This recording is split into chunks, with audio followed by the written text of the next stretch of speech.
예남 친구들 안녕. 자, 이번 영상은 교과서 개념학습 독서 1-2강 되겠습니다.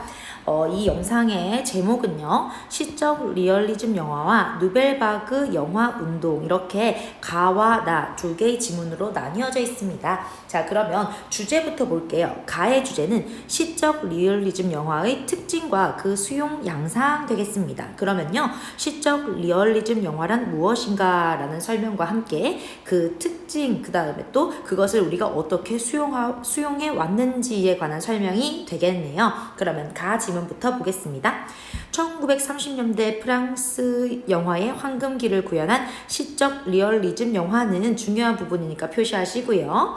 당시 프랑스에서 큰 반향을 일으켰다. 시적 리얼리즘 영화는 통속적인 문학 작품을 각색하여 만든 영화로 어떻게 만들어지는 과정이죠. 당시 유럽의 우울한 분위기를 방영하듯 주인공의 몰락으로 귀결되는 비관적인 분위기의 이야기를 담아냈었다라고 해서 시적 리얼리즘 영화의 특징이 되겠네요. 비관적인 분위기를 자아내고 있다라는 겁니다. 굉장히 슬픈 내용을 담은 영화다라고 보시면 되겠죠.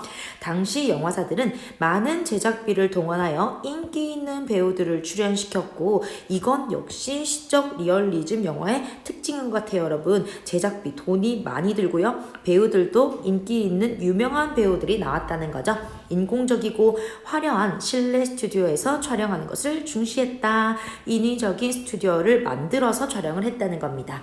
여기에 영화 감독은 시나리오 작가, 무대 감독, 조명 전문가, 작곡가 등과 같은 지위에서 영화 제작에 참여하는 양상을 보였다. 그래서 감독의 지위가 따로 있는 것이 아니라 같은 지위에서 이들과 함께 참여하는 양상을 보였다라는 것도 특징이 되겠습니다. 그래서 같은 지위도 체크를 하고 넘어가겠습니다. 이 문단으로 가볼까요? 프랑스의 시적 리얼리즘 영화 감독 가운데 흥행에 성공한 감독으로는 감독의 예시 유명한 인물이 나오죠. 단연 듀 비비에를 꼽을 수 있다. 듀 비비에라는 인물 체크해주세요. 그는 1935년부터 1940년까지 무려 11편에 이르는 영화를 만들었는데, 이 가운데 그의 대표작이라고 할 수 있는 페페르모코, 뛰어난 패거리, 무도회의 수첩은 대체로 도피라는 주제를 다루고 있다. 그래서 듀 비비에의 유명한 작품 예시가 나와 있다라는 것 여러분 체크해 주세요. 이 영화들은 현실적 삶의 고통 속에서 이루어질 수 없는 사랑을 추구하는, 자, 중요한 단어 나옵니다. 도피주의적이고 허무주의적인 세계관이 짙게 깔려있다. 듀 비비의 영화의 특징입니다. 여러분, 도피주의적, 허무주의적 세계관이 짙게 깔려있대요. 듀 비비에는 이러한 영화를 통해서 상업적으로는 큰 성공을 거두었지만, 반면에 위대한 감독이라기보다는 단지 영화를 잘 만드는 전문가로 평가를 받았다는 겁니다. 위대한 감독은 아니에요. 돈은 많이 벌었지만 그냥 좀 잘 만드네, 이 정도라는 거죠. 위대한 영화 감독으로 평가받는 카르네나 느루아르에 버금갈 정도의 높은 수준의 감정의 깊이를 담아내지는 못하였기 때문이다 라고 했습니다. 그래서 그냥 위대한 감독이 아니라 영화 잘 만든다 라고 평가받는 이유는 그렇게 수준이 높지 않았다는 겁니다. 감정의 깊이가. 다른 감독에게서 찾아보기 어려운 그만의 탁월한 능력, 다른 능력은 하나 있네요. 즉, 패배의 서사를 형상화하는 뛰어난 연출 감각은 그에게 상업적 성공을 안겨주었지만, 평가가 좋진 못했지만 돈을 많이 번 이유는 뭐 때문이었다? 뛰어난 연출 감각 때문이었다. 체크해 주시고요. 하지만 그가 명장의 반열에 오르도록 허락하지는 않았다. 이건 역시 똑같은 말이죠. 수준 높지 않았기 때문입니다. 감정의 깊이가. 자, 3문단 가볼게요. 비록 예술적 성취의 면에서 높은 수준에 오르지 못했지만 듀 비비에의 특유의 연출 감각은, 돈 많이 벌게 해준 그 연출 감각이죠, 당시 우리나라 관객들을 마음을 사로잡기에 충분하였다. 우리나라 관객들이 듀 비비에의 작품을 어떻게 수용했는지 이제 나오겠네요. 무엇보다 그의 대표작들에는 문학작품의 감성적 대사가 많이 사용되었다. 또한 극도의 비관주의를 드러냈기 때문에 비관주의 앞에서 시적 리얼리즘 영화의 특징에서 봤었죠, 여러분. 시적 리얼리즘 영화의 대표 작가이기 때문에 역시 극도의 비관주의를 드러냈을 겁니다. 때문에 불안의식이 유행하던 프랑스에서와 마찬가지로 프랑스에서도 유행을 했고, 중일전쟁 발발 이후에 국가 총동원법이 실시되었던 우리나라에서도 쉽게 수용될 수 있었다. 이런 비가주의가 사회적 분위기 때문에 프랑스와 우리나라에 쉽게 수용되었다라는 의미겠죠. 적극적으로 현실과 대결하지 못하는 주인공의 도피 정서가 체크하시고요. 앞에서도 도피주의적이다라고 나왔습니다. 프랑스와 당시 우리나라 관객들에게 공통적으로 동일시 효과를 불러일으켰다. 동일시 효과 체크하겠습니다. 그래서 우리도 저렇게 살고 있지, 이런 공감적인 느낌을 받게 했다는 거죠. 그리고 주인공의 우수에 젖은 연기를 통해 드러나는 인생무상 또는 비극적 사랑이라는 주제 역시 귀비비의 영화의 주제들이죠.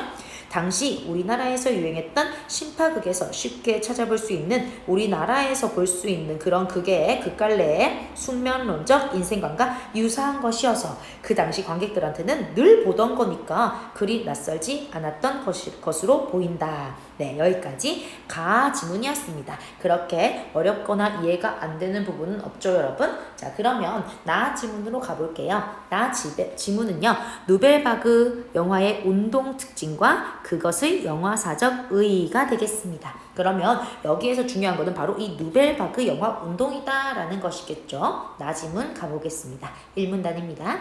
시적 리얼리즘 영화는 일상적인 삶을 그려냈다는 점에서 리얼리즘과 유사하지만 시적 리얼리즘과 리얼리즘의 유사점은 일상적인 삶이라는 겁니다. 자, 그렇지만 그것을 시적인 감성으로 그려내기 위해 인위적인 화면 구성을 강조하였다는 점에서 차이가 있다. 그러면 인위적인 화면 구성, 앞에서 나왔던 인공적인 실내 스튜디오랑 비슷하다고 보시면 되겠네요. 시적 리얼리즘 영화의 특징입니다.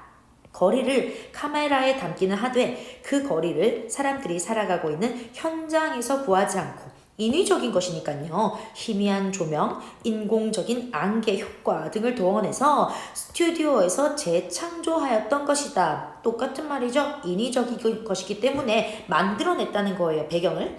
이러한 시적 리얼리즘 영화는 제2차 세계대전 이후 새로운 물결을 뜻하는 누벨바그 영화 운동이 시작되면서 비판에 직면하게 되었다. 그래서 누벨바그 영화 운동이 나오면서 시적 리얼리즘을 비판하게 되었다라고 보시면 되겠네요.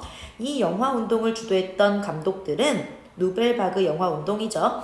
시적 리얼리즘 영화가 문학 작품에 의존해서 전혀 새로움이 없고 리얼리즘 문화의 단점 1번입니다. 새로움이 없다는 것입니다. 그 다음 두 번째, 앞에서 봤죠. 지나치게 많은 비용이 들고요. 세 번째, 기존 영화의 관습에 고착되어 있어서 예술성을 제한한다. 늘 똑같은 것만 만들어낸다는 겁니다. 이렇게 비판하였대요.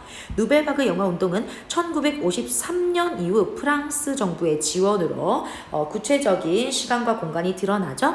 정부의 지원으로 무명의 젊고 재능 있는 감독들이 저예산 영화를 제작할 수 있는 환경이 조성되면서 더욱 활성화되었다. 시적 리얼리즘과의 반대되는 부분입니다. 예산이 작게 들었다라는 것이죠. 이거 두 개 반대죠, 여러분. 반대. 자, 또한 영화 제작에 필요한 필름, 카메라, 녹음 기계 등의 발달로 시간이 지났으니까 당연히 기계가 발달하겠죠. 야외 촬영과 즉흥 연출이 가능해지면서 더 이상 스튜디오에 갇혀있지 않아도 되겠죠. 획기적인 발전을 이루게 되었다. 누벨바그 영화는 카뮤, 사르트르 등 실존주의 철학의 영향을 받아서 실존주의 철학 체크하겠습니다. 영화 제작에서 감독의 주체성을 중시하였다. 이것도 역시 앞에서 봤던 시적 리얼리즘과는 반대되는 겁니다. 시적 리얼리즘에서 영화 감독은 그냥 같은 지위에서 제작에 참여하는 양상이었지만 이 누벨바그 영화 운동에서는 감독의 주체성을 중시했대요. 시적 리얼리즘 영화에서 영화의 공동 제작자에 머물렀던 감독의 위치가 바뀝니다. 자신의 상상력과 잠재력을 담아내면서 영화 제작의 중심에 서게 되었다. 감독의 위상이 중심에 서게 되었다는 것, 감독이 이제 중요하네요. 사건 전개나 기법 면에서 자신의 개성, 상상력과 개성을 파격적으로 드러낼 수 있었다. 누벨바그 영화 감독들은 처음과 중간, 끝이 구별되지 않는 구성, 그래서 이렇게 딱딱딱 정해져 있지 않은 구성, 극적 동기가 없는 사건, 완결되지 않은 내러티브 등을 개성적으로 활용하였다. 구성도 굉장히 개성적으로 만들었다는 거죠. 또한 대중이 선호하는 스타, 시적 리얼리즘이 좋아하던 그런 인기 스타를 기용을 깊이 했대요. 이런 인기 스타는 쓰지 않았고요. 현실의 공간에서, 가상 공간이 아니라 현실의 공간에서 실제로 벌어지고 있는 젊은이들의 이야기를 다루고자 하였다. 시적 리얼리즘과는 완전 반대되는 성격이네요. 그래서 텔레비전 전용 영상 제작에 쓰이던 경량 카메라를, 작고 가벼운 카메라를 사용해서 생생한 장면을 구성하였고요. 스튜디오를 드디어 떠나서 파리의 거리로 나가게 됩니다. 거리나 근교를 주된 촬영 장소로 삼았다.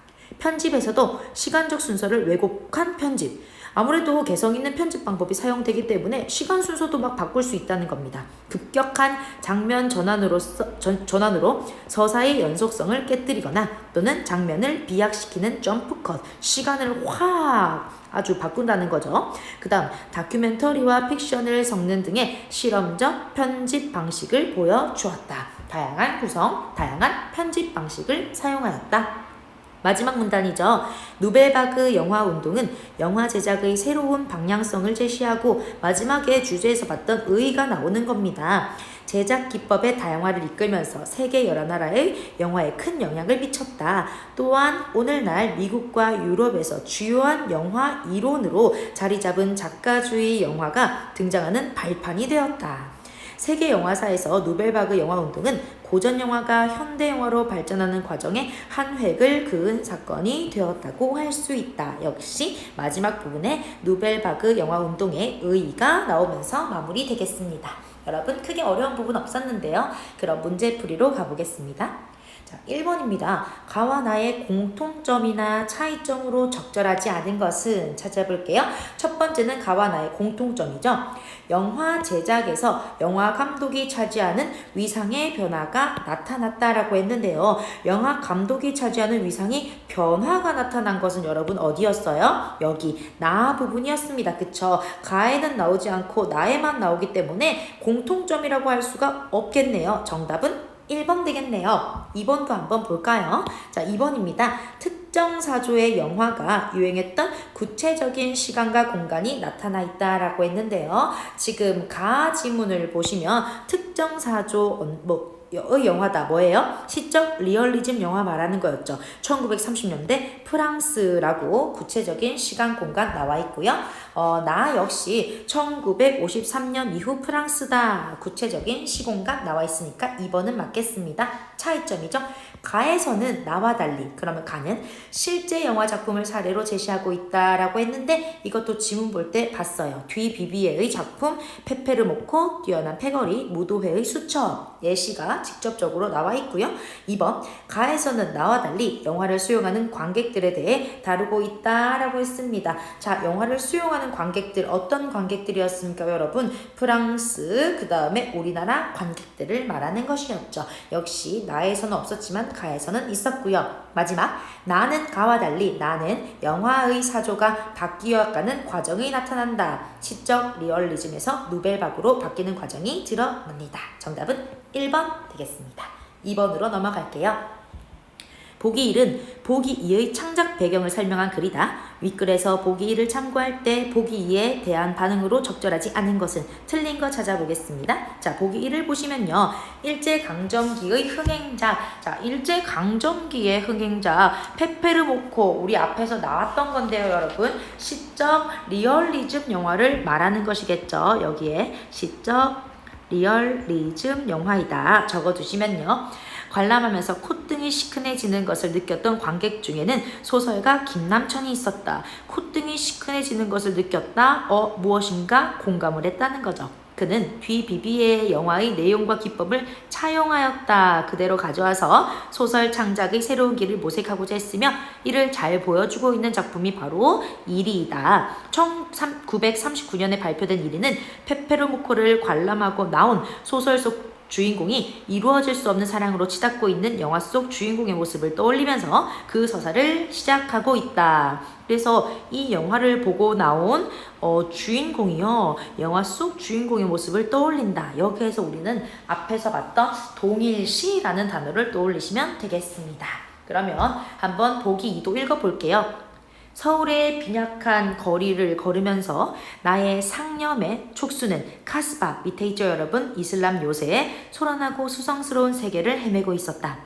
페페르모코가 소프트 중절모의 뒷전을 축혀서 머리에 올려놓고 줄이 반듯한 양복에 새구두를 신고 목에는 흰 명주 수건을 얌전히 둘러 감고서 카스바의 소굴을 탈출하여 여인을 찾아 부두를 향하던 그림이, 자 지금 보시면 카스바의 소굴을 탈출해서 여인을 찾아서 부두로 향한다. 도피의식 엿볼 수 있겠네요. 나의 머리를 떠나지 않는 것이었다. 그의 어깨 너머로 혹은 그의 눈이 부딪히는 곳에서 한없이 움직이며 전개되던 카스바의 괴상한 골목이 마치 빈약하고 단조로운 이 서울의 거리인 양 나의 앞으로 지나치는 나의 길 옆으로 자꾸만 꼬리를 물고 벌어지는 것이다.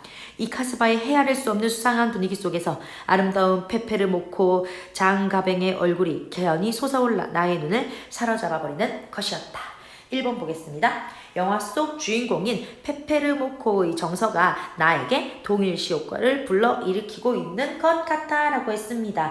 뒤 비비에의 영화가 우리나라 관객에게 동일시 효과를 불러일으켰다 라고 가지문에 나왔었죠 여러분. 맞네요. 1번은 맞겠습니다. 2번, 카스바의 소굴은 이야기가 실제로 벌어지고 있는 장소에서 촬영된 현실의 공간으로 보여야겠어 라고 했는데요 여러분. 실제로 벌어지고 있는 장소에서 촬영된 현실의 공간, 이것은 시적 리얼리즘 영화가 아니라 우리가 앞에서 봤던 누벨바그 영화에서 발견되는 모습이었죠. 정답은 2번 되겠습니다. 3번이에요. 페페르모코가 카스바의 소굴을 탈출해서 여인을 찾아가는 모습에서 도피의식 역시 시적 리얼리즘 영화의 특징이었죠. 맞습니다. 4번, 누벨바그 영화 감독들은 나의 상념 속에 있는 영화가 기존의 영화적 관습에 고착되어 있다고 보았겠군이라고 했습니다. 지금 나의 상념 속에 있는 영화는 뭐예요 여러분? 시적 리얼리즘 영화인 페페르모코를 말하는 거죠. 그런데 누벨바그 영화 감독들은 이런 페페르모코 시적 리얼리즘 영화가 기존의 영화적 관습에 고착되어 있다라고 비판을 했었죠. 맞네요. 5번입니다. 누벨바그 영화 감독들은 페페르모코 역을 맡은 장 가벤과 같은 배우들의 기용을 피하고자 했을 거야 라고 했습니다. 장 가벤 밑에 풀이 보시면 아주 대중적인 인기 배우라고 했는데 역시 대중적인 배우를 기피했다라고 본문에서 볼 수 있었죠. 5번도 맞겠네요. 정답은 2번입니다. 네, 그러면 여기까지 1-2강 지문 해설 마무리하겠습니다.